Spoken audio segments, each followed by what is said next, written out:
Ada banyak pertanyaan terkait dengan pengurusan gugatan cerai bagi non-muslim di pengadilan negeri. Di antara pertanyaan-pertanyaannya, Bang, bagaimana sih cara mengurus gugatan cerai bagi non-muslim? Ke pengadilan mana sih, Bang? Gugatan perceraiannya diajukan? Tahapannya apa saja sih, Bang? Alurnya seperti apa itu? Kemudian juga biayanya berapa? Kalau pakai pengacara berapa? Kalau ngurus sendiri berapa? Kemudian juga persidangannya berapa kali, Bang? Sidang apa aja itu? Dan prosesnya berapa lama, Bang? Akan saya jawab di video ini. Mudah-mudahan bisa terjawab secara tuntas. Halo semuanya, jumpa lagi di channel pengacara Santuy Official. Di video kali ini, saya kembali akan membahas pertanyaan-pertanyaan dari pemirsa YouTube yang bertanya terkait dengan permasalahan-permasalahan hukum apapun itu jenisnya. Dan yang akan saya bahas pada kesempatan kali ini yaitu terkait dengan bagaimana sih proses pengurusan gugatan cerai bagi non-muslim di pengadilan negeri.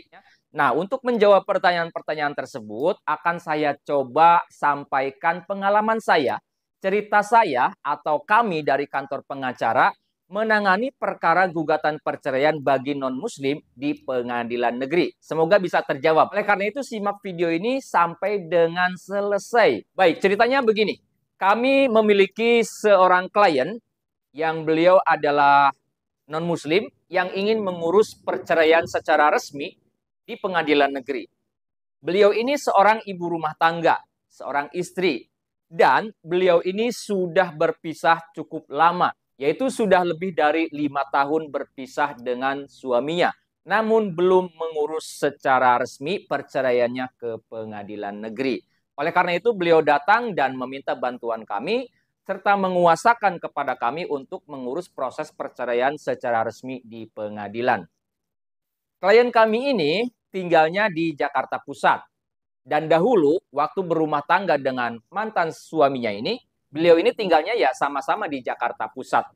Nah, atas dasar itulah kami mengajukan gugatan perceraiannya yaitu ke Pengadilan Negeri Jakarta Pusat. Karena untuk mengurus gugatan perceraian bagi non-muslim, pengadilan yang berwenang menangani perkaranya atau memeriksa perkaranya adalah pengadilan negeri yang berada di wilayah hukum tempat tinggal pihak tergugat. Karena alamat si suaminya ini atau mantan suaminya ini di Jakarta Pusat, maka gugatannya kami ajukan ke Pengadilan Negeri Jakarta Pusat.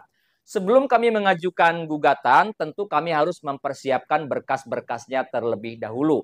Yang pertama, kami membuat surat kuasa. Tentu surat kuasa itu adalah hal yang wajib bagi seorang pengacara yang mendampingi kliennya beracara di persidangan. Yang kedua, kami membuat dan menyusun surat gugatan perceraian. Yes, surat gugatan itu penting dan perlu. Bagi seorang penggugat yang mengajukan gugatan, wajib menyusun dan membuat surat gugatan. Bisa dibuat secara mandiri atau bisa dikuasakan membuatnya melalui pengacara. Itu adalah surat gugatan. Sekarang kita masuk pada proses pendaftaran. Setelah berkas-berkas kami siapkan, maka kami waktu itu mendaftarkannya secara online. Karena kami pengacara bisa mendaftarkan gugatan itu secara online. Kalau tidak pakai pengacara, biasanya harus datang dulu nih ke pengadilannya secara langsung. Proses pendaftaran kami lakukan secara online. Pada proses pendaftaran tersebut, kami menginput data-data, mengupload berkas-berkas yang kami siapkan, dan setelah diverifikasi, kami harus membayar panjar biaya perkara. Panjar biaya perkara yang kami bayarkan waktu itu kurang lebih sekitar 2 jutaan. Waktu itu sekitar 2 jutaan. Itu panjar biaya perkara. Istilahnya mungkin DP lah kalau bahasa kitanya. Setelah pembayaran kita lakukan, maka tahapan selanjutnya adalah kita menunggu email. Kami menunggu email bahwasanya pendaftaran sudah terverifikasi, sudah berhasil didaftarkan, pembayaran sudah diterima. Maka proses selanjutnya kami menunggu nomor perkara atau nomor register perkara. Nomor register perkara ini dikirim melalui email juga. Kurang lebih 1 atau 2 hari akan ada email kepada kami yaitu terkait dengan nomor register perkaranya. Nah, setelah dapat nomor register perkara ini, maka tahapan selanjutnya adalah menunggu panggilan sidang pertama. Sebelum sidang pertama dilakukan, maka kami terlebih dahulu nih meregister surat kuasa dari klien kami. surat kuasanya diregister, langsung datang ke pengadilan negerinya. Waktu itu ke Pengadilan Negeri Jakarta Pusat. Setelah kami memperoleh informasi jadwal persidangan, maka kami bersiap-siap untuk mengikuti persidangan. Maka tahapan selanjutnya kita masuk kepada tahapan persidangan. Tahapan persidangan ini dimulai dengan sidang pertama, yaitu pemeriksaan, kelengkapan berkas, dan kelengkapan para pihak. Pada saat sidang pertama, apa saja yang ditanyakan oleh hakim? Yang pertama, berkasnya mana? Berkas aslinya mana? Baik itu surat gugatan maupun surat kuasa. Sudah diregister atau belum? Kemudian kalau kami pengacara, kami akan ditanya, mana kartu identitas pengacaranya? Mana lisensi Anda beracaranya? Kemudian KTP asli dari penggugat juga harus dibawa, kita tunjukkan kepada majelis hakim. Pada saat itu, tergugatnya itu tidak hadir. Pada saat kami sidang pertama, tergugatnya tidak hadir. Dan pengadilan menyampaikan bahwasannya surat panggilannya itu pada saat sampai di alamat tujuan, yang ada di situ bukan orang yang dimaksud, bukan tergugat, tapi orang lain. Dan orang lain tersebut menyampaikan bahwasanya tidak ada nama tersebut, nama si tergugat yang tinggal di sini. Dan ternyata alamat rumahnya tersebut sudah beralih kepada orang lain. Mungkin sudah dijual dan lain sebagainya, sehingga surat panggilan sidang untuk tergugat tidak sampai kepada tergugat. Oleh karena itu, ketika panggilan tersebut tidak sampai dan alamat yang dituju tidak ada orangnya tinggal di situ, maka hakim menyarankan untuk melakukan panggilan koran. Maka kami menyetujui untuk melakukan panggilan koran. Karena tidak diketahui lagi di mana adanya si tergugat ini. Oleh karena itu, kami meminta kepada klien kami, kepada si penggugat, untuk meminta surat keterangan domisili dari wilayah RT di mana dahulu suaminya tinggal di situ. Akhirnya dapatlah surat keterangan domisili, dan itu akan kami jadikan bukti di persidangan nanti. Kemudian, karena kami tadi menyetujui untuk proses panggilan koran, maka kami mendaftarkan ke PTSP, menyampaikan ke PTSP untuk melakukan panggilan koran atau panggilan bagi tergugat yang dimuat di media koran. Dan ternyata teman-teman, biayanya itu ya cukup gede juga. Karena satu kali panggilan saja itu minimalnya 2 juta rupiah. 2 juta rupiah untuk satu kali panggilan. Dibayarlah biaya panggilan koran, dan petugas PTSP menyampaikan panggilan koran ini dilakukan selama 1 bulan. Jadi kita sidang lagi 1 bulan ke depan. Setelah itu kami menunggu 1 bulan, ada keterangan panggilan sidang berikutnya. Kami datang lagi ke Pengadilan Negeri Jakarta Pusat. Kemudian hakim menyampaikan hasil panggilan koran. Ternyata tidak ada juga, tidak hadir juga si tergugatnya di persidangan. Maka hakim menyarankan kembali untuk melakukan panggilan koran yang kedua. Karena minimalnya panggilan koran itu 2 kali untuk proses gugatan perceraian. Maka kami disuruh bayar lagi ke PTSP untuk membayar biaya panggilan koran yang kedua, yang biayanya sama, 2 juta juga. Berarti biaya panggilan koran aja udah 4 juta.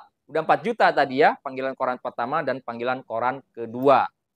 Kemudian kami menunggu lagi selama 1 bulan. Nah, setelah 1 bulan kami sidang lagi, dan pada saat persidangan setelah panggilan koran yang kedua, tergugat tetap tidak juga hadir di persidangan. Oleh karena itu, hakim melanjutkan prosesnya ke tahapan pembuktian. Maka hakim menentukan sidang untuk proses pembuktian, yaitu 1 minggu ke depan, dengan agenda sidang yaitu penyampaian bukti-bukti surat. Pada saat penyampaian bukti-bukti surat, yang kami sampaikan itu apa aja? Yang pertama adalah asli dari buku nikah atau akta pernikahan. Baik itu dari catatan sipil maupun yang dari gereja atau dari pemuka agama, tergantung agamanya masing-masing. Kemudian selain itu KTP dan juga kartu keluarga serta surat keterangan domisili yang tadi saya sebutkan. Semuanya itu difotokopi, dan fotokopiannya ditempeli materai 10.000, kemudian dicap di kantor pos atau di leges. Setelah itu barulah kita sampaikan kepada majelis hakim. Fotokopiannya kita serahkan semua, aslinya hanya diperlihatkan atau dicocokkan dengan fotokopiannya. Itu adalah proses sidang pembuktian bukti surat. Setelah itu, proses sidang selanjutnya adalah sidang keterangan saksi, ditunda 1 minggu ke depan. Pada saat sidang saksi, kami membawa 2 orang saksi yang menerangkan tentang keadaan rumah tangga penggugat dengan tergugat. Kemudian setelah sidang saksi selesai, maka persidangan ditunda 1 minggu ke depan untuk menyampaikan kesimpulan secara tertulis. Kesimpulan kami sampaikan secara tertulis, kemudian difotokopi sebanyak 3 rangkap, asli dan fotokopiannya kami sampaikan. File dalam bentuk Word-nya kami sampaikan dan kami simpan dalam flash disk, dan flash disk-nya kami serahkan juga kepada majelis hakim. Setelah sidang kesimpulan, maka proses selanjutnya adalah menunggu sidang putusan. Kurang lebih sekitar 2 minggu atau 2 pekan dari sidang penyampaian kesimpulan tadi. Maka datanglah kami pada saat jadwal sidang putusan. Pada saat sidang putusan, hakim menyampaikan putusannya bahwasannya gugatan kami memenuhi alasan, dapat dibuktikan, dan hakim mengabulkan gugatan cerai dari penggugat atau dari klien kami. Setelah putusan diucapkan, maka tidak serta-merta putusannya atau berkas putusannya kita bisa ambil. Itu harus menunggu dulu. Harus menunggu kurang lebih, kami waktu itu menunggu kurang lebih sebulan. Dari semenjak putusan, baru bisa diambil putusannya, yaitu sekitar 1 bulan. Dan setelah putusannya diambil, maka selesailah proses pengurusan perceraian di Pengadilan Negeri Jakarta Pusat yang kami lakukan atau yang kami kerjakan. Dan setelah mendapatkan berkas salinan putusan, klien kami barulah bisa mengurus akta cerainya di Dinas Kependudukan dan Pencatatan Sipil. Karena kalau untuk non-muslim, akta cerainya dikeluarkan oleh Dinas Kependudukan dan Pencatatan Sipil. Jadi pengadilan negeri hanya memutus dan memberikan salinan putusannya saja.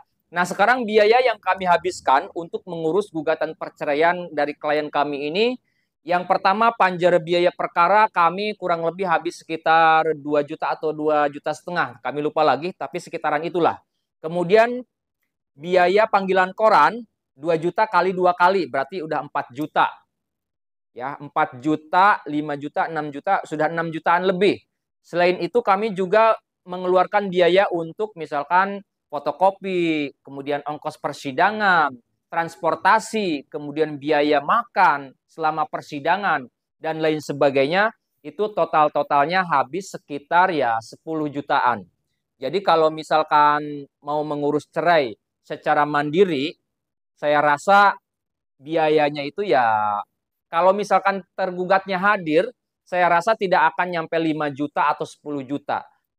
Cukuplah 5 juta juga. Karena kami ini tergugatnya tidak hadir dan kami harus melakukan panggilan koran, bayar panggilan koran, maka biaya keseluruhan yang kami habiskan, yang kami perlukan waktu itu ya sampailah 10 juta.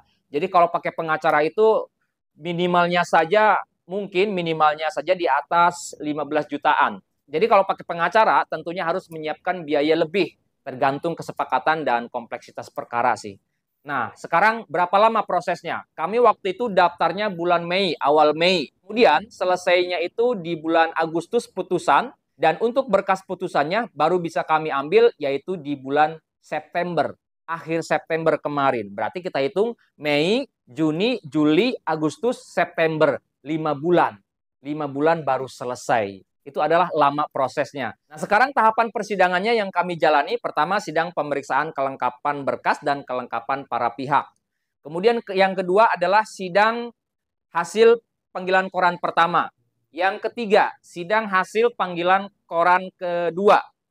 Kemudian sidang yang keempat adalah sidang pembuktian surat.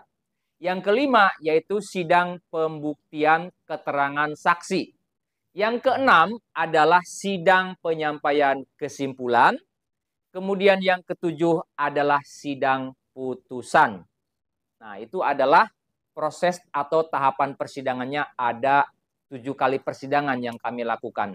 Tapi kalau normalnya proses atau tahapan sidang itu kurang lebih ada 10. Yang pertama sidang pemeriksaan kelengkapan berkas dan para pihak. Kalau para pihaknya datang semua, penggugat dan tergugatnya akan dilakukan mediasi terlebih dahulu. Kemudian sidang berikutnya adalah sidang penyampaian hasil mediasi, yang biasanya kalau gagal mediasinya dilanjutkan dengan pembacaan gugatan. Sidang yang ketiga adalah sidang penyampaian jawaban dari tergugat. Yang keempat, sidang penyampaian replik dari penggugat. Yang kelima, sidang penyampaian duplik dari tergugat. Yang keenam adalah sidang pembuktian dari pihak penggugat. Bukti surat dulu. Kemudian yang ketujuh, pembuktian bukti surat dari tergugat. Yang kedelapan, penyampaian keterangan saksi dari penggugat. Yang kesembilan, saksi dari tergugat. Yang kesepuluh adalah kesimpulan dan kesebelas adalah putusan. Itu normalnya, tahapan-tahapan sidangnya dan nama-nama sidangnya. Nah, kalau nggak pakai pengacara tentu harus datang setiap kali persidangan. Hanya saja biayanya bisa lebih terjangkau dibandingkan dengan menggunakan jasa pengacara. Namun itu pilihan. Bagi masyarakat yang punya dana, punya biaya, kemudian nggak punya waktu untuk bolak-balik ngurus sidang, bisa menggunakan jasa pengacara. Tapi kalau misalkan nggak punya dana, tapi bisa atau punya waktu untuk pulang pergi ke pengadilan, ngurus sendiri, bisa mengurus mandiri.